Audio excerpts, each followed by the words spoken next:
Sithanda ukubingelelana sihlobo ezithandekayo, sibonga uNkulunkulu osigcinileyo wasinikeza elinye ithuba njalo ukuthi sizodaditsha ngokwelizwi lakhe. Mina engikhulumayo ngo-Amos Maforo, ngizanxusa isihlobo zami ukuthi balibingelele labo bazweze ukubanga kwakhe. Siyabonga. Salibonani bathandekayo. Salibingelela lonke igama lenkosi. Sisamukelana kulesi sifundo salamhlanje. Ukhumalani umfundisi weJimlilo. Salibonani bathandekayo, mina engikhulumayo uMrs Siboneni Mhlanga. Liyabingelelwa ababukeli nabalaleli, mina engikhulumayo nguNonce Banyoni, asicimezeni sikhulekele. Baba osekhaya ezulwini, siyabonga elinye ithuba ngosinika lona ukuthi sizofunda ilizwi lakho. Esicela ukuthi uthumele umoya wakho oyingcwele abe uyoza sichasisela ngcono. Esicela ukuthi ngenxa yezifundo ezifana nalazo nalezi sibe esimeni esifana nalesakho. Ukwenzela ukuthi kwelinye lamalanga engasekho khatshana nxa sobuya sizothi abenze intando yakho. Lathi sitholakale egameni likaJesu ehlala kuze kube phakade, siyakhuleka. Amen.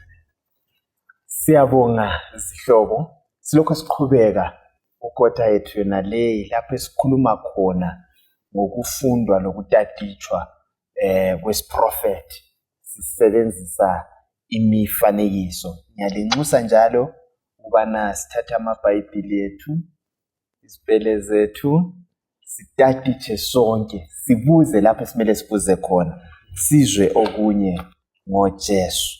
Kuleli viki sikwisifundo sesikhombisa lapho isihloko esithi sona izisekelo zesiprofeti. Sifunda ngesiprofeti, sincedisane la nxa sikhuluma ngezisekelo, kuyini esiyabe sikhuluma ngakho, ikakhulu izisekelo zesiprofeti.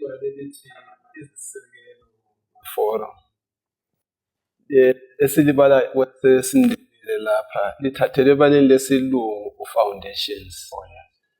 Isisekelo ungalandela ebaleni lesilungu foundation kulapho okusukela khona izinto zonke. Nxa kuyikwakha umduli wakhelwe phezu kwesisekelo esiqinileyo. Nxa isisekelo siqinile somduli konke akudabuki. Lapha sikhuluma ngezisekelo zesiprofeti. Sesikhangela izosusa zesiprofeti zonke ubana zivela. Kwenza ukuthi sonke isiprofeti esixoxa ngaso lamhlanje sithole indawo kusisekelo esizasifumana sesiprofeti namhlanje. Siyabonga kakhulu. Khona lokho kwengeza lapha sisungula indaba yethu ukuthi sizwisise ukuthi kulesisusa asizanga isiprofeti ngokulweyisa komuntu, kukhona lapho esivelela khona. Sizacela nceba ukusikhangele indinyana yethu yokwaziwa ngekhanda kuIsaya ngo-6 ivesi ngo-8. Ithi yona, ngase ngisizwa ilizwi likaJehova lisithi, ngizathuma bani na, ngubani na ozasihambela, mina ngathi ngilapha, thuma mina. Uthi ngase ngisizwa ilizwi lenkosi libuza ukuthi nizothuma bani, ngubani oza kusihambela. Sikhangele kakhulu isisusa la indaba yesiprofeti. Sakhe sikhangele lapha indaba kaIsaya ephambi kwesihlalo sobukhosi. Siqathanisa lapha isihloko sethu levesi le kuyini esikutholayo lapha. U-Isaiah nxa sesifika lapha ku-memory text yethu kundinyana yakwaziwa ngekhanda, wayebone umbono wezulwini ku-throne room. So ubona uNkulunkulu ehlezi esihlalweni sobukhosi enkazimulweni emangalisayo kulama-seraphim ahlabelayo ethi ngcwele ngcwele ngcwele. So u-Isaiah nxa sesifika lapha ngemva kokubona inkazimulo kaNkulunkulu, u-Isaiah uhlazwisise ukuthi yena phambi kwenkazimulo engaka lokungcwele obungaka azikhangele yena abesebona kungahambelani, azibone ukuthi ungcolile. So nxa esekhala esesithi mina umuntu wesono, uziqathanisa lalobo kungcwele abubonayo kuNkulunkulu. Kulento engiyifundayo khona lapho ukuthi kwesinye isikhathi nxa ungani ukhatshana le-light uyabungaboni lokuthi asithi ugqoke ulutho olumhlophe uyabe ungaluboni lamabala angabe khona kodwa ungasondela ekukhanyeni avezakala lawo mabala. Yikho kwenzakala ku-Isaiah ukuthi u-Isaiah nxa esephambi kobungcwele bukaNkulunkulu usezinanzelela ukuthi hayi mina yami impilo lesami isimilo singcolile kulalokho engikubonayo.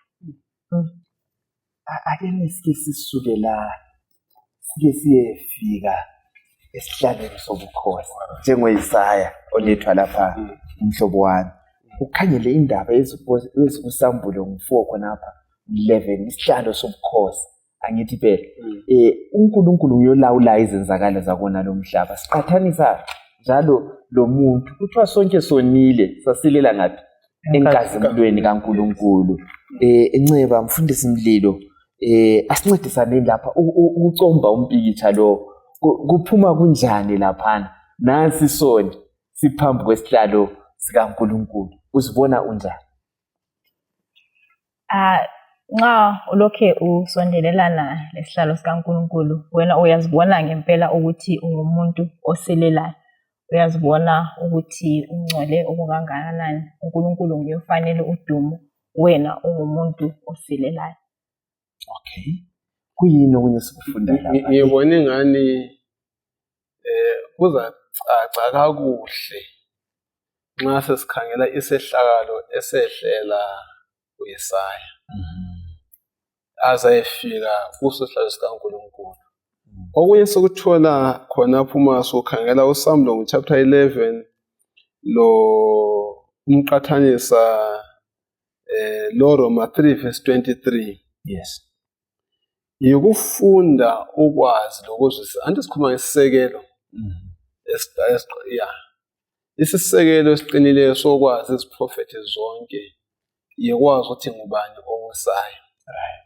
So kulendaba sifunda ukuthi ilungelo lokubusa kaNkulunkulu leyame ekuthini uNkulunkulu ngumdali. Kungikhumbuza omunye bexoxa nje kumthandazo sike saba lawo phakathi kweviki. Kuthi yena wahlangana labafana bathi bona hayi thina sikholwa ukuthi okhokho bethu abasigcinileyo amadlozi abasigcinileyo wow yathi impikiswano yaphambili. Wathi hayi mina ngikukholwayo uNkulunkulu wadala izulu lomhlaba. Kambe okhokho benu bawudala yini izulu lomhlaba? Nxa uthi babadala izulu lomhlaba konke okukhona singamkholwa. Inkulumo yonke yahlema khonapho ngoba okhokho abadalanga izulu lomhlaba. So kulesi sifundo salamhlanje sifunda ilungelo kaNkulunkulu ukuthi abuse ukuthi wadala izulu lomhlaba. Number 1. Number 2, sifunda ngesimilo sakhe esingatshintshiyo. So leso similo sakhe esingatshintshiyo simenza abe lelungelo ubana abuse kulo mhlaba. Esiswe ngithi ngahlangana laso ngizibone kungcola kwami, ngizibone ubufitshane bami njengalokho uRoma 3:23 sithi yena eveza ukuthi yena sonile njani sonke singefinyelele enkazimulweni kaNkulunkulu. Inkazimulo kaNkulunkulu okuyikulunga kaNkulunkulu asikufinyelele nxa siyizona. uNkulunkulu kasosone akonanga lutho olelungelo lokubusa. So khona lokho mfundisi umcabangelo ulethayo usinika ukuthi utsho ukuthi ukuze umuntu abuyele kuNkulunkulu, umuntu ongcolileyo ebuyela kuNkulunkulu ongcwele kumele kube lendlela. Yikho umuntu edinga ivangeli. U-Isaiah uthe sezibonile ukuthi ungcolile uthi kwakhitshwa ilahle ku-altare lezulwini leza lamthinta izindebe.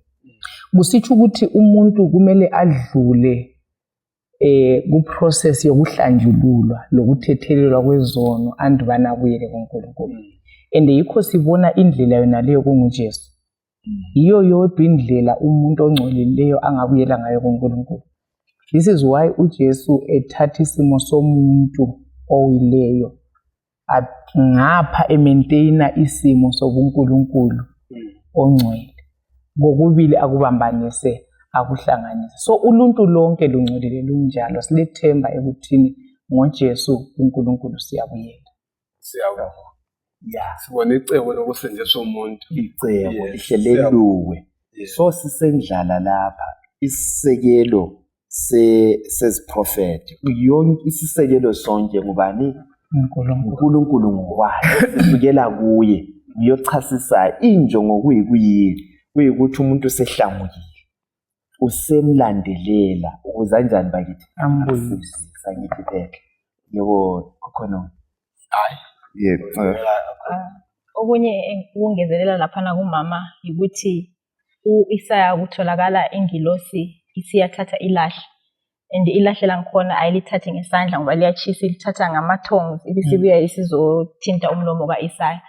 Ongangukuthi nxa ukukhangela niza kufaka ngebala lesikhiwa ukuthi indlela uNkulunkulu ayithathayo ukuthi umuntu asindiswe kuba ngani indlela e-extreme, even lokuthi umuntu azofelwa kwathatha ukuthi kubuye kuzokufa uNkulunkulu in the form of Jesus Christ. So indlela yokuthi umuntu asindiswe asondlela elula uthatha indlela engani iyedlulele ukuthi abantu balungisiswe base beyiselwa uNkulunkulu wabo. So siyabonga ukuthi yena kulokhu kuveza isifundo sethu kuyasichasisela kamhlophe ukuthi lapha sibona umfanekiso kaYesaya ozibona yisoni ilahle lemthinta. Sisiya phambili ngesifundo siyicubungula le ndaba. Sizathola ukuthi injongo kaNkulunkulu kasomuntu oyedwa kodwa umhlaba njani wonke okumele unjani usindiswe. Lapho sawubona khona ukuhlangwa komuntu sekuphelile, umuntu esesiya kuma elesimilo sothando lukaNkulunkulu ngesikhathi esilandelayo. Siyabonga. Ake sikhangele indaba leyi yokubizwa kukaYesaya. Ngicabanga ukuthi sizaphuma lezifundo ezithile okuhambelana lesifundo lesi esilaso. Ngicela dade lapho usibalele uYesaya 6 usukele ku5 usiya ku8. Ithi yona, mina ngakhala ngathi maye mina sengibhujisiwe ngoba ngingumuntu olezindebe ezingcolileyo njalo ngihlala phakathi kwabantu abalezindebe ezingcolileyo. Lamehlo ami asebone uJehova uSomandla. Lapho-ke elinye lamaserafi laphaphela kimi liphethe ilahle elivuthayo esandleni salo elalithathe ngodlawu e-altareni. Lathinta umlomo wami ngalo lathi, khangela, lokhu sekuthinte indebe zakho, icala lakho selisusiwe, njalo lesono sakho sesihlawulelwe. Ngase ngisizwa ilizwi likaJehova lisithi, ngizathuma bani na? Ngubani na ozasihambela? Mina ngathi, ngilapha, thuma mina. Ake sincedisane sikhambe ngezigaba. Right. Ukuthi kuze kufike ekuthunyweni sabe sisukele ngapha. Kuyini esikufundayo lapha ngamavesi la esiwabalileyo ngobungcwele bukaNkulunkulu? uYesaya mfundisi ungakhangela kusukela ku-chapter 1 inkulumo yakhe yayimi njani? Ukhuluma labo bani kuze kufike kulesi sigaba siye ku6 la? Nxa umkhangele ekuqaliseni usukela ku-chapter yokuqala maybe siyafika i-chapter yesihlanu, uzathola ukuthi uYesaya inkulumo yakhe yonke injengeminwe ekhombe abanye abantu engazange yakhangela kuye ngokwakhe. Right. Kundaba yalamhlanje kulesi sigaba umlobi uletha indaba yabantu abadinga ukuthi bake balungise indlu yabo yokukhonzela, bayicombe bayithanyele ibenhle. Kuthi abakwenza lokhwana bayibonisa inhle okumangalisayo. Base bethenga inkalatha zamalayithi akhanya kakuhle athi ba amalayithi lana. Nxa esekhanya amalayithi lana kwakungani awenzanga lutho, angakho bebona ingcekezi eningi lapha lalaphana. Yayinjalo impilo kaYesaya. Yayikhanya sengani wayebona sengani ku-right empilweni yakhe konke. Kodwa nxa wayesemi phambi kwesihlalo sikaNkulunkulu wangikhona ebona ukuthi mina ngingcolile.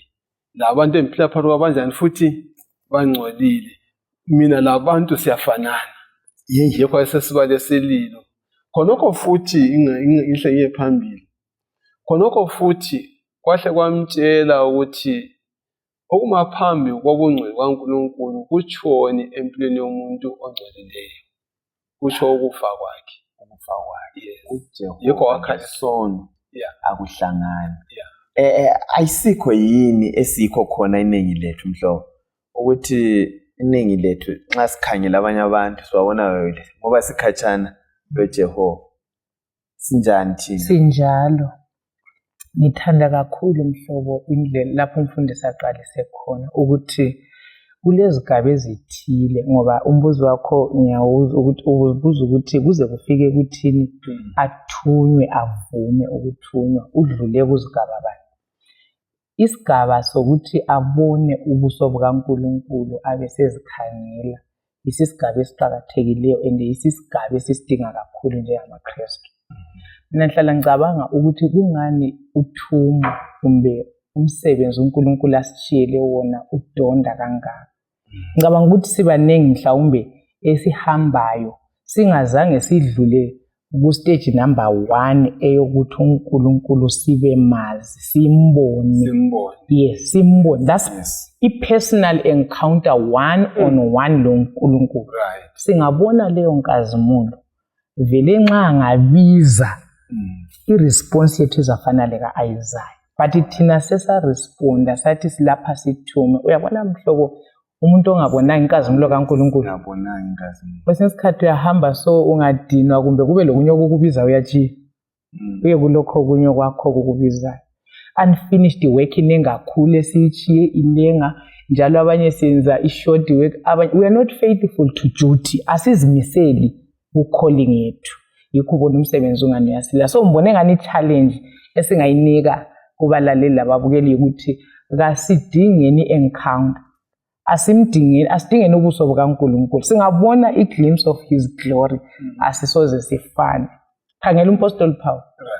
Ukuthi i-SABs uthi ngokomthetho ngangizibona ngi-blameless. Yonke into ifanele. But when I met uJesu eDamascus, ngavuma uthi ngafa. Yes, I died. And so khangela ivini indlela aphethe ngayo uthumo.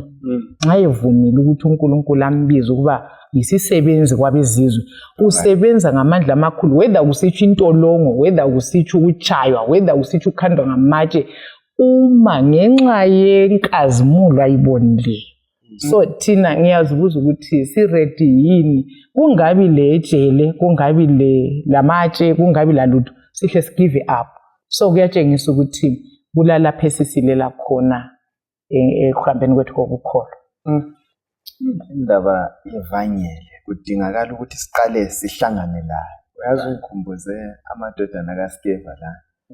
Ukuthi abantu babefuna amandla ukuthi sizawakhipha amademoni nabantu abahlangane layo. uPauli uJesu utshinyelwa nguPauli ukuthi amademoni athi Paul siyamazi uJesu lo sinjani siyamazi nani ngoba ngekuthini asibendle nkambo sibe mazi lo sithumileyo yinxeba singabamazi bese sisihamba ikufana nomuntu ogijimayo engabonanga ekhuluma inzwa bethu ukuthi hayi ngizokuthola let's have that experience. Ukuthi uNkulunkulu vele nxa esithuma uJesu laphana ethi sinika uthumo Luke chapter 24 ungayifunda uverse 49 ithi esethe bahambe uthi kodwa lindani eJerusalem lingahambi first tarry in Jerusalem lize lamukeliswa amandla bayavuma izono ukuthi ababe ku-upper room and tente bebuyisana omunye komunye isono sisuswa then umoya oyingcwele wehlela kibo baphiwa amandla ikho ivangeli lahamba ngamandla amakhulu ekusungulweni kwebandla. So ikho esikudinga mhlobo ukuthi ke sihlale phansi sidinga amandla kamoya oyingcwele isono sifimpela bekungavumi vele ukuthi uIsaiah ahambe eyilokho ayikho khona but thina siyahamba siyilokho esiyikho khona. Alright. Okunye engunanzelelayo ukuthi umuntu ulomlando wokuvuma ukuthi ezibone ukuthi yena ungumuntu onjani.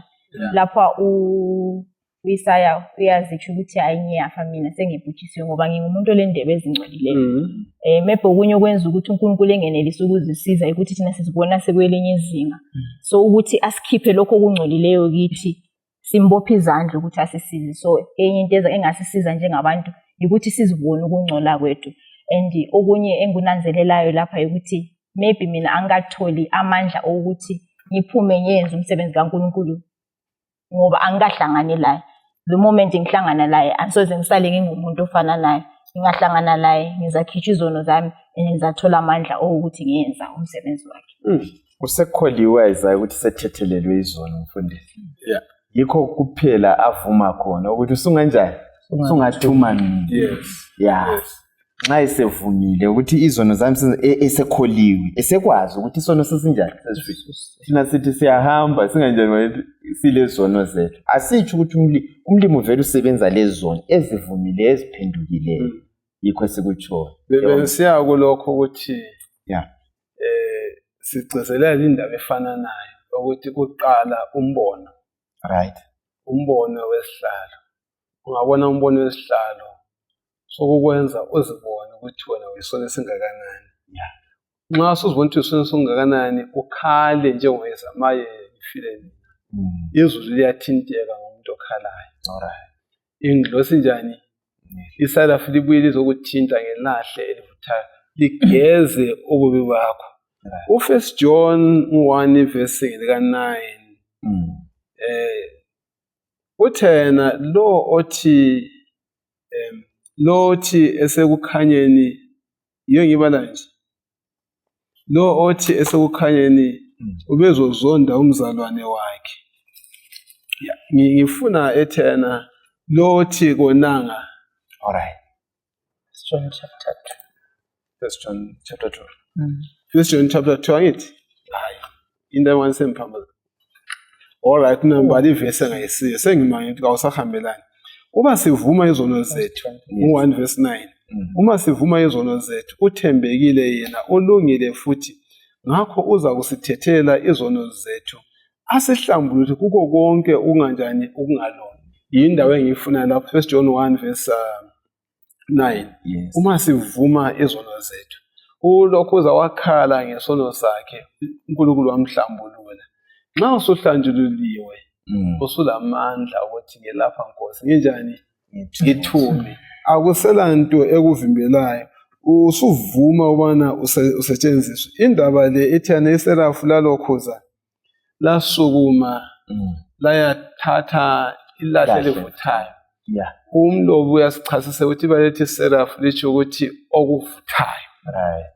Okuvuthayo kwahamba kwaletha ini? Okuvuthayo. Wachisa ububi bonke okulokhozenini. Kanti lo John 5 verse 35. uJohane umbhaphathizi wayeyisoni. Right.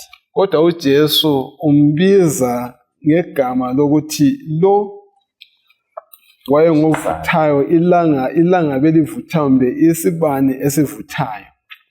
Esasithi nxa esukuma echumayela ivangeli impilo zabantu zazithintakala. Sangani uJesu ngasiphathisa lathi sibone umbono. Sizibone ububi bethu. Right. Sivume izono zethu. uJehova ulungile bana asithethelele sesisenza umsebenzi kaNkulunkulu.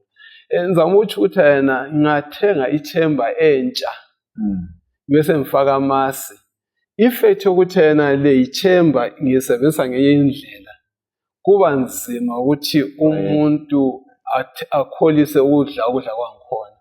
So umvangeli kumbe umuntu kaNkulunkulu oyisithunzi kaNkulunkulu kumele kube yisitsha esihlambulukileyo esithwele impahla ezihlambulukileyo. Kuyasebenza kakhulu. Siyabonga. Ke sikhangele indaba yamakherubhi le siqhubeka. Anti vele uIsaya ngithi uthi akubonayo ebona isihlalo sikaNkulunkulu ubona kulamakherubhi amaseraphimi uthi ubungcwele bukaNkulunkulu babugcwele ithempeli lonke lidlana. Wasezubona ukuthi ungumuntu onjani. Ungaya kuGenesis 3 sincane kungu15 iyatsho iBhayibheli ukuthi umlimi wathi esejezisa uAdam loEva sebonile. Uyabathembisa ukuthi kuzaba loMesiya, inzalo yowesifazane ezokucobodisa ikhanda lenyoka le. Ohlubambe khonapho. Isihloko sethu sikhuluma ngesisekelo sesiprofeti. Right.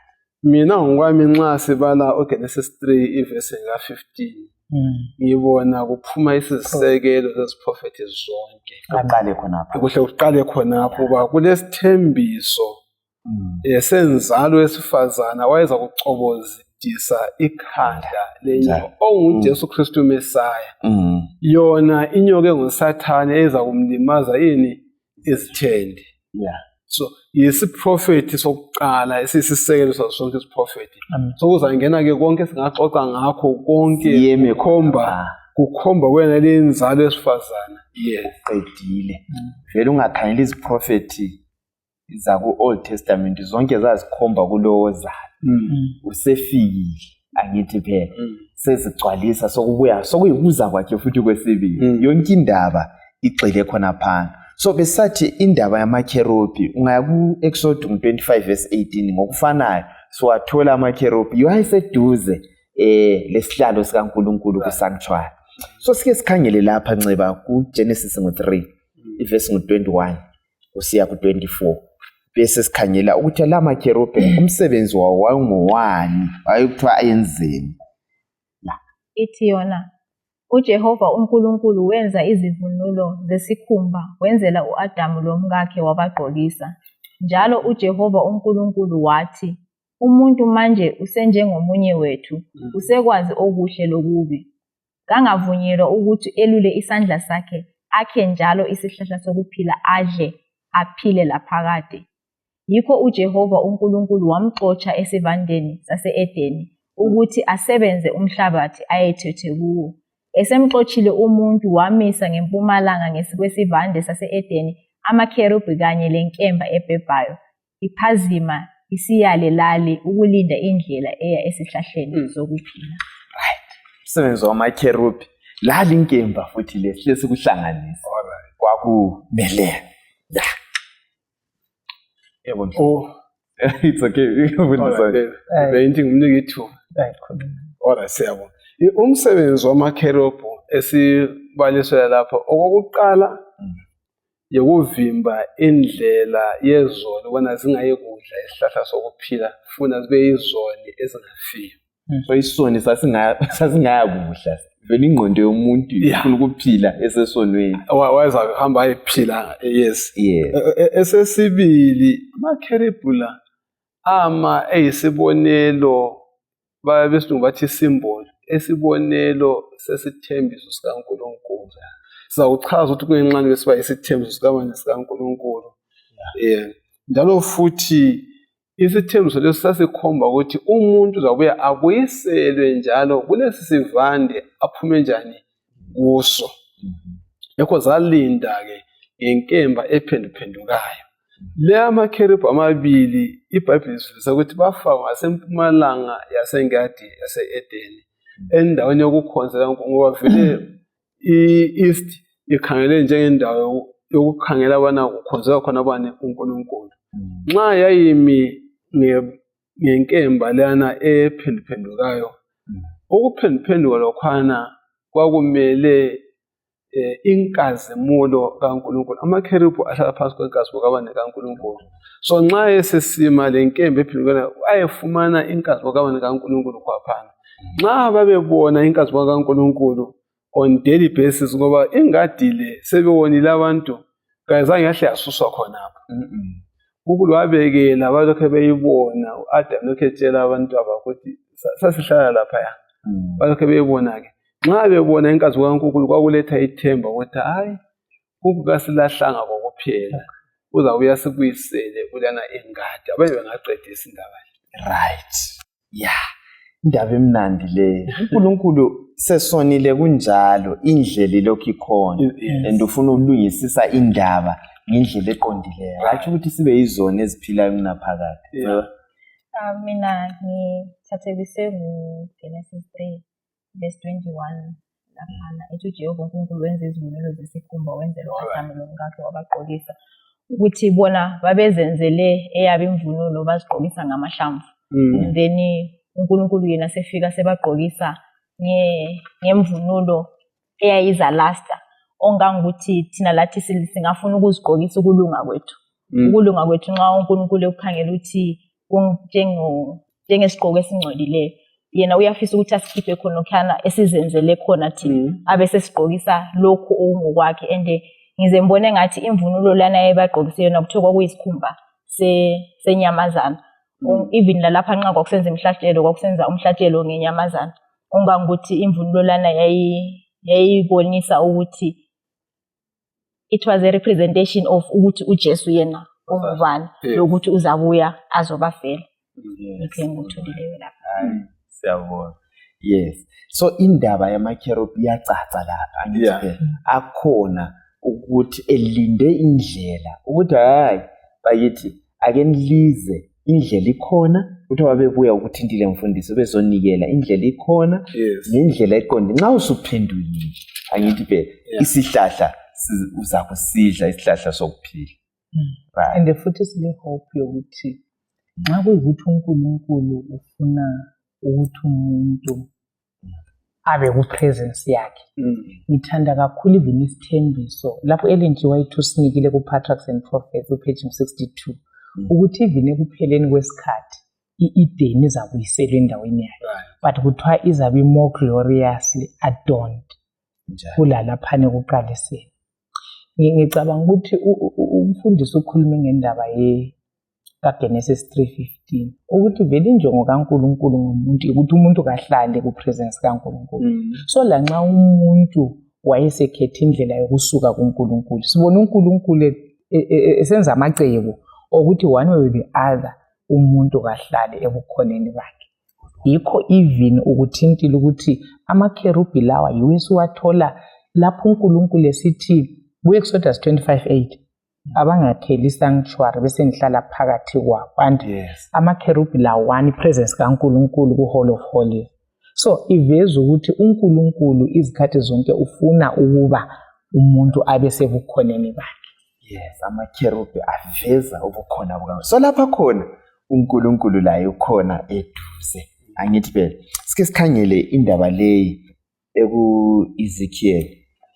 Ku-Ezekiel chapter 1 verse 4 siya ku-14, uSambulo 4 verse 1 siya ku-11. Sizabala thina uIsaya 6 la iverse 1 usiya ku-6.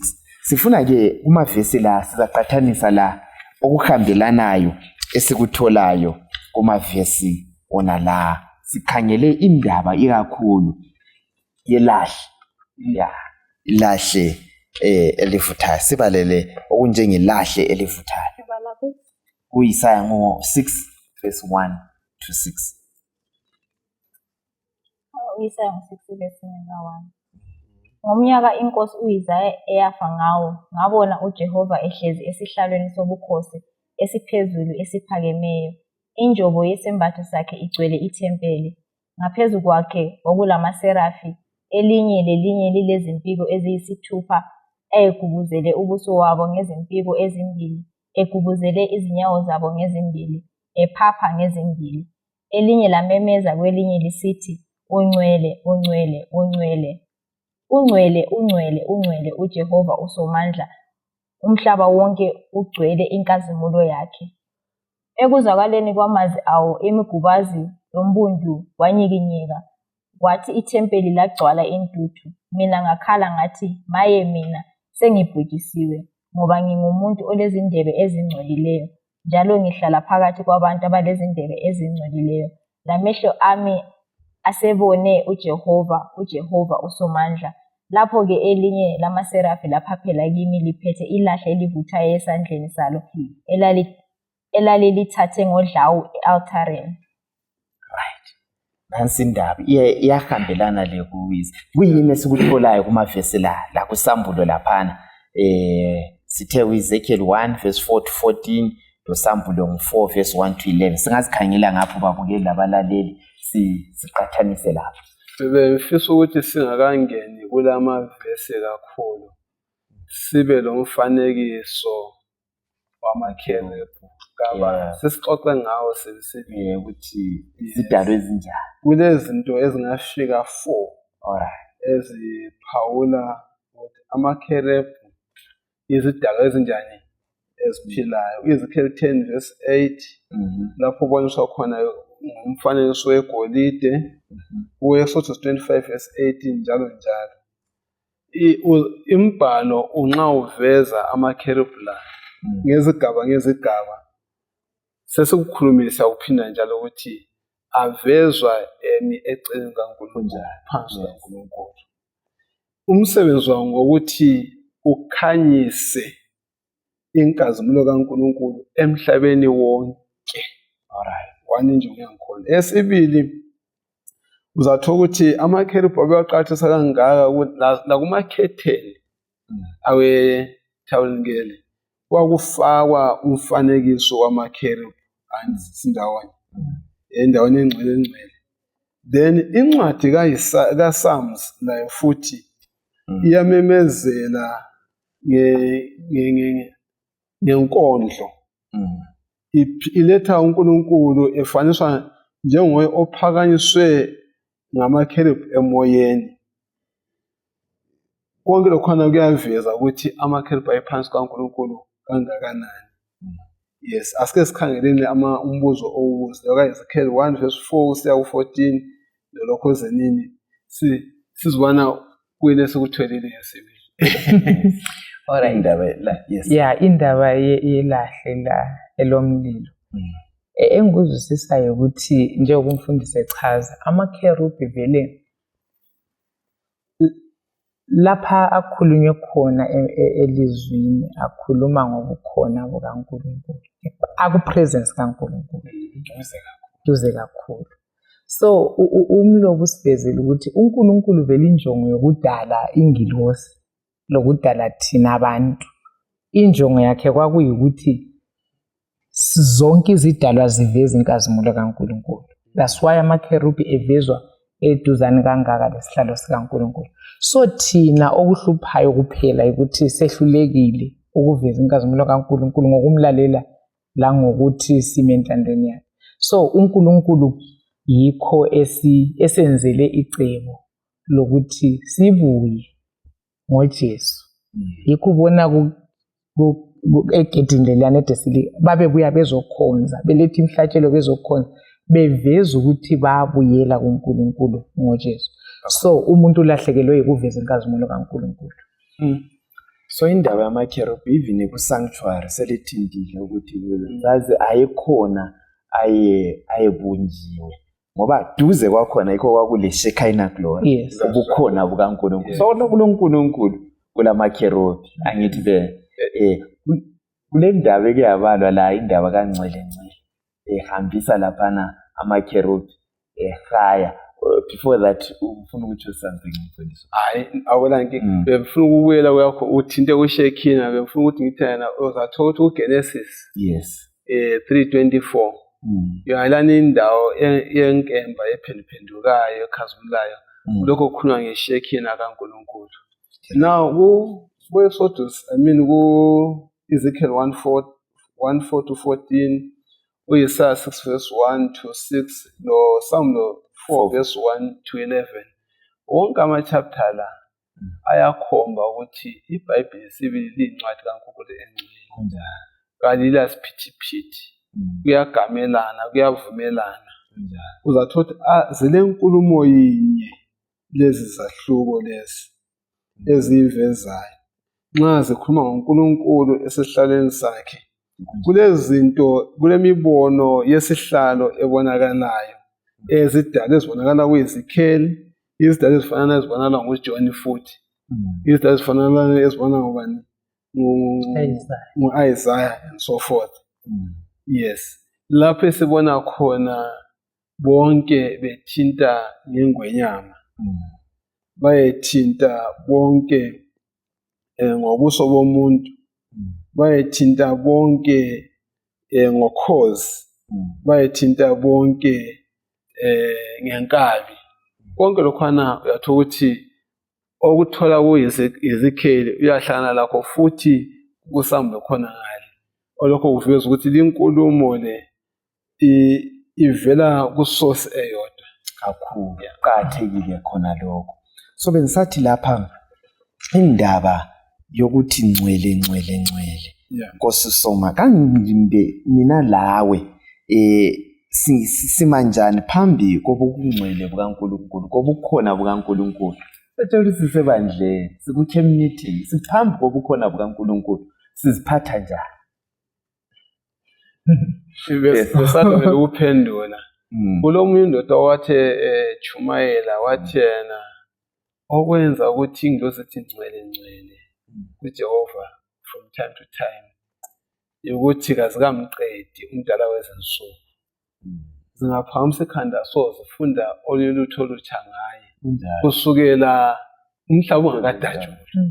So lezi zidalwa zikamqedi zizifumana sesithi ngcwele yikho ubona kazidakwa ukuthi sithi ngcwele. Imagine wena uzatshona emini yonke uthi ngcwele uyadakwa masinyane, kodwa nxa uzabona into entsha oyifundayo entsha kulomuntu kuyakwenza ukuthi ngcwele sonke isikhathi.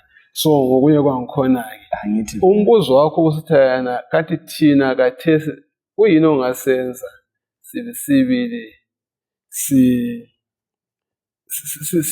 siyefinyelela lowo moya okusondela phansi kwesihlalo sikaNkulunkulu. Singasondela kanjani? Kumbuyisela nxa besasiqala umnyaka lo ku-10 days of prayer. Ngizananza ukuthi isifundo sokuqala sathi sona sathathelwa kuJohn 15 verse 5. Hlalani kimi lami ngihlale kubani? Kini. Lolo gatsha uhlala kimi liyathela ini? Izithelo. Into yokuqala engasenza sifinyelele sisondele singasuki ebungcwele kaNkulunkulu ukuthi sizifundise ukuhlala kuye uNkulunkulu ngomthandazo. Ababe bengaqedisa. Yes, omunye ungasondeza emthandazweni. Lokufunda ilizwi lokwaba lokho uNkulunkulu asitshengise khona. Kanti kulenye into engiyithandayo oyibuzileyo emfisa ukuthi siyiphendule ukuthi thina phambi kobungcwele bukaNkulunkulu siziphatha njani. Ungafunda uEzekiel velela embonweni wakhe uthi I fell down. U-Isaiah ukhalile wathi I am undone. So akulandlela umuntu ongaba khona ebukhoneni bukaNkulunkulu ale eziphatha ngolunye uhlobo. Kwesinye isikhathi sabe sizivulela amafoni ethu phambi kobungcwele bukaNkulunkulu sizenzele okwethu sizihlafunela amachingama e-church, abanye siku-WhatsApp senza ibhizinesi labangani bethu ebungcweleni bukaNkulunkulu. So ngicabanga ukuthi kuyasitshelelela ukuthi sibone sibili inkazimulo yokuthi unganani esimkhonzayo kakhulu. So phambi kobungcwele bukaNkulunkulu siyaguqa phansi siwe ngamakhanda sembuse amakhanda.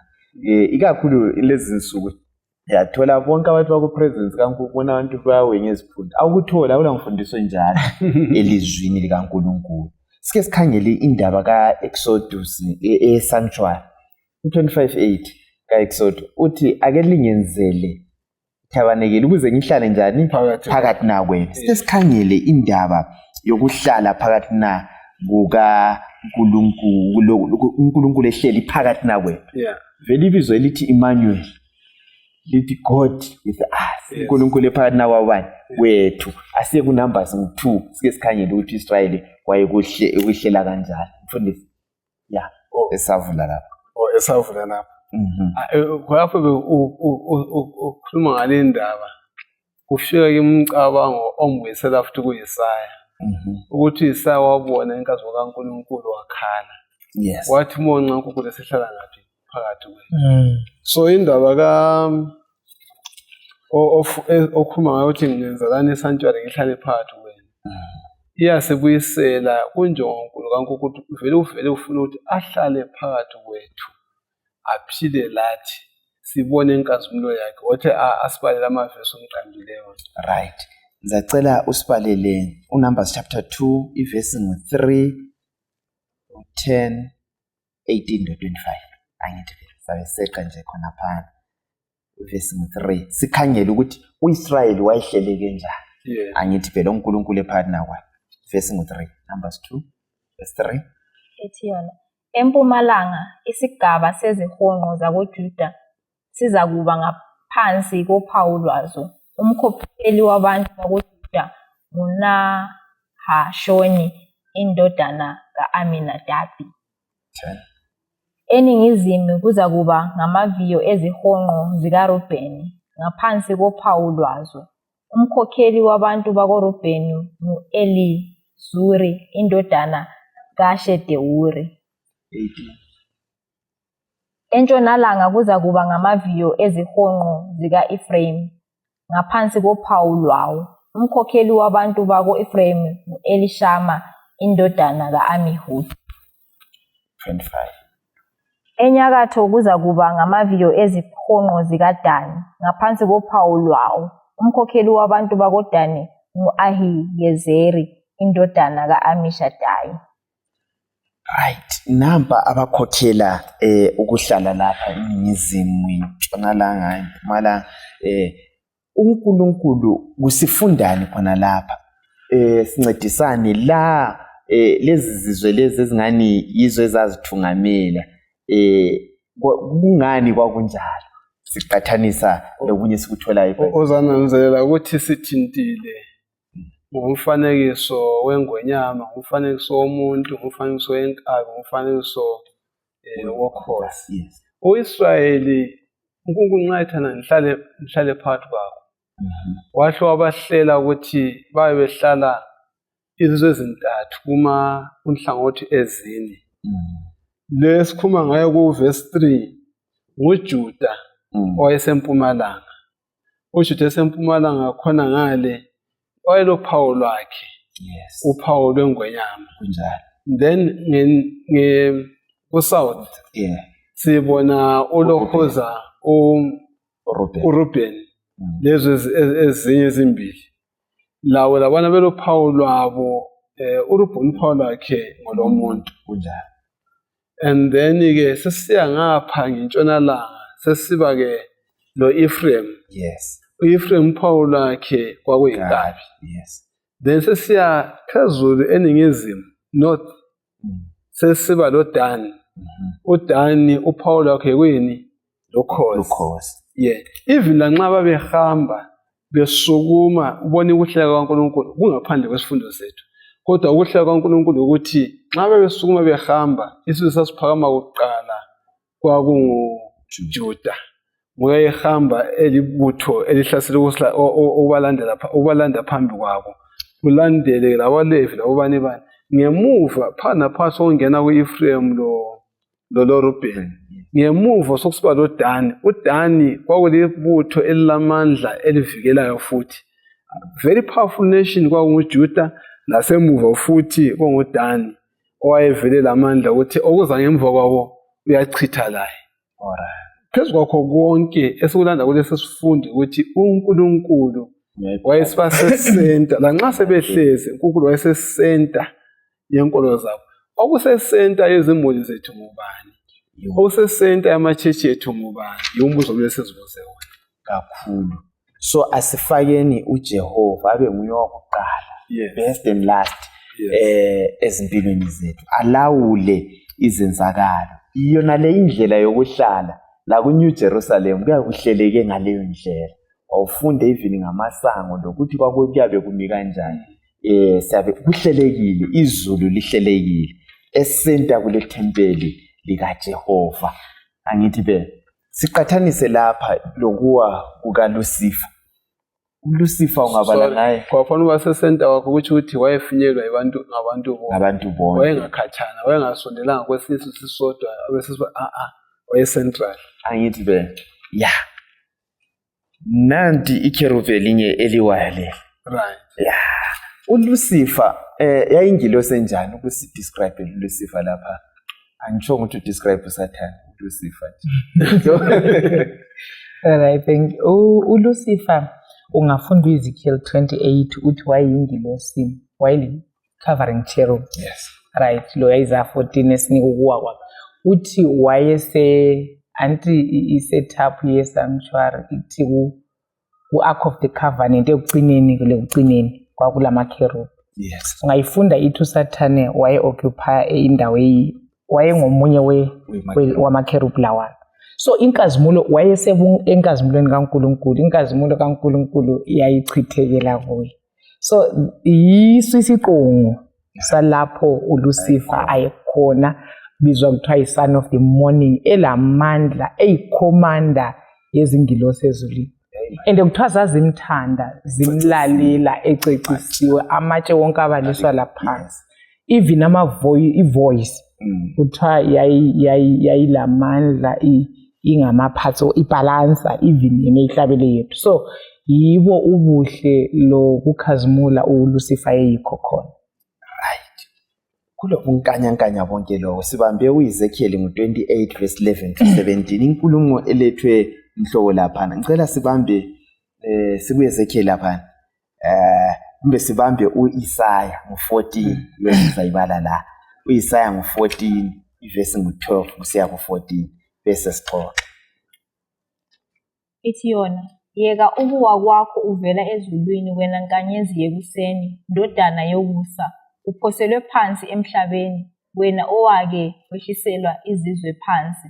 Wathi enhliziyweni yakho, ngizakwenyukela ezulwini, ngizakuphakamisela isihlalo sami sobukhosi ngaphezu kwezinkanyezi zikaNkulunkulu. Ngizahlala ebukhosini phezu kwentaba yombuthano eziqongweni zentaba engcwele. Ngizakwenyukela ngaphezu kweziqongo zamayezi, ngizazenza njengoPhezukonke. Hey. Sincede lapha mfundisi usiqathanisele ukuwa kwaLucifer lokuwa komuntu. Othi ngiqale ngembangela yokuwa kwaLucifer. Ngizayiqala ngale ndlela, angisoLucifer mina. Kodwa ke kwenzakala ngosuku thize kwakuyiso isikhathi sezulu. Kwakuyisikhathi sezulu. Yes. Now ephela laphana sasengilijaha kumele bengibona amantombazana labajaha laphana. Nango-ke mina ngiyagijima ngiseqa amanzi kamnandi ngingani ngiyafloat ingani njani sengiqondane lewindi ukuthi bayangibona yini ukuthi ngigijima ngiweqa njani amanzi majestically abatsho abesilungu. Akabe ngikhutha ugatsha phakathi kwamanzi ngangigqoka ibhugwe elimhlophe khonapho ngahle ngadlula ngiyishoti egedini lechechi mase ngiwile. Uhlupho likaLucifer injongo kaNkulunkulu ngoLucifer ukuthi laye abe ngoyokhanyisa inkazimulo kaNkulunkulu emhlabeni wonke jikelele. Kodwa yena wafumana inkazimulo ebengeyakhe. Kube nguyofumana udumo, kube nguye okhothanywa kuye kwamenza wawa. Hayi insindawo. Kanti ke lo muntu futhi uhlupho lomuntu nolokuthi wehlule ukuthi alalele ilizwi kaNkulunkulu. Nxa uNkulunkulu thana nalingadli abesesidla alalele lothe dlanini wahle wazehlisa wangaphansi kwalo othe kabadle. Inkosi yoyilalela wangaphansi kwamandla ayo. Yikho kuwa komuntu. Umuntu wehlobana athembe uNkulunkulu wasesiyathemba uSathane wafuna la ubukhulu njengoSathane wayethenjisa ukuthi na ungadla lokhu uzafana noNkulunkulu. Wasebona ngani lokho kuyinto kungamenza afane noNkulunkulu. Uhlupho lwethu bathandekayo ukuthi yena sifune olethu uduma atsho likaNkulunkulu. Nxa uqathanisa khonapho mfundisi ngifunda into eyodwa engumahluko. Ukuthi uLucifer wawa kabuyeli lapha wakhona. Kodwa umuntu uSambulo 14 verse 1 ubonakala umuntu esebuyiselwe endaweni yakhe asuka khona ngokungalaleli uNkulunkulu. Kusitsho ukuthi ivangeli leli elikhulunyiwe sithe umuntu nxa eziqathanisa lenkazimulo kaNkulunkulu sibona kungela ndlela yokuthi ame phambi kaNkulunkulu ekungcoleni kwakhe. Kodwa ivangeli leli eliphethweyo kuSambulo 14 yilo eliveza ukuthi uJesu ubuyile ukuze azobutha umuntu lapha khona.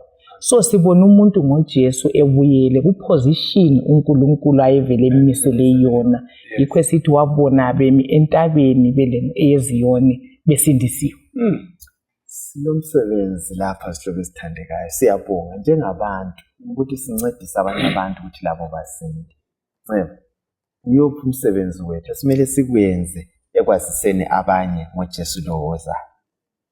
Thina njengabantu asebelizwi levangeli kumele lathi siphume siye emhlabeni siyeveza uNkulunkulu lo esesimfumene. And lokhu ngingakufanisa lokuthi maybe kule disease esibulela abantu abaningi wena ukwazi cube usuzigcinela yona.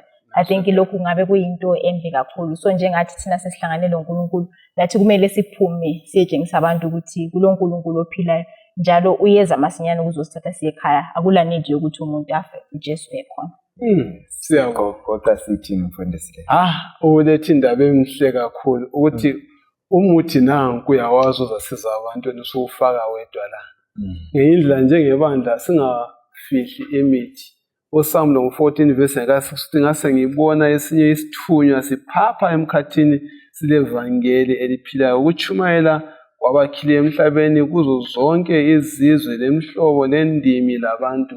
Yilo uthumo lethu bathandekayo kulokuthana kasisukumeni sihambeni siyetshela abantu ngoJesu Kristu, siyetshela abantu ngalokho uNkulunkulu afuna asenzele khona ukusibuyisela kuyudumo lenkazimulo lempilo ehlambulukileyo yasekhaya ezulwini. Okay, mina befisa ukuthi sigcizelele ukuthi uNkulunkulu esidala kanye lezingilosi wasidalela udumo lwakhe. Sure. Kuthiwa kwasekufanisa uJohane uMbhaphathizi njengeserafu labuya lakhuluma indaba emangalisayo. So thina sibiziwe njengo-Elijah wesithathu ukulungiselela umhlaba ukuza kwenkosi kwesibili, njengoba uJohane walungiselela umhlaba ukuza kukaJesu kokuqala. So kasibeni faithful emsebenzini, kasihlaleni kuNkulunkulu, singabona inkazimulo yakhe lapho esesibiza ukusithuma sizathumeka sithi ngilapha Nkosi. Amen. Sihlobo ezithandekayo, umlimo angane ngasenzela kahle, asenzele umusa, sinikeze umusa wakhe. Singafani njengolucifer, ngokuziphakamisa wawa walahlekelwa lizulu. Thina sambeni ngokuqonda, ngokuzehlisa silandele uJesu. Kunengi esikwenzelweyo, uyalokho esincenga uthi kabuyisane lathi. Asiqhubekeni sidaditsha, sihlangane kuviki ezayo kusifundo sesi-8 ethi kumahubo part 1. Umlimo kaqhubeke esambulela amaqiniso akhe. Sacela umfundisi umlilo asivalele ngomthandazo. Asibe nomthandazo. Baba wethu othandekayo sezulwini lapha emhlabeni, siyabonga ngalesi sifundo osethule kithi. Dala umahluko omkhulu ngalokho esekufundileyo. Sekumele emhlabeni wonakeleyo. Uthinte impilo zethu, sivume izono zethu, sesihambisa udaba oluhle kubo bonke abakhileyo. Sisindiswe sibanengi egameni lakho ngiyakhuleka. Amen. Amen.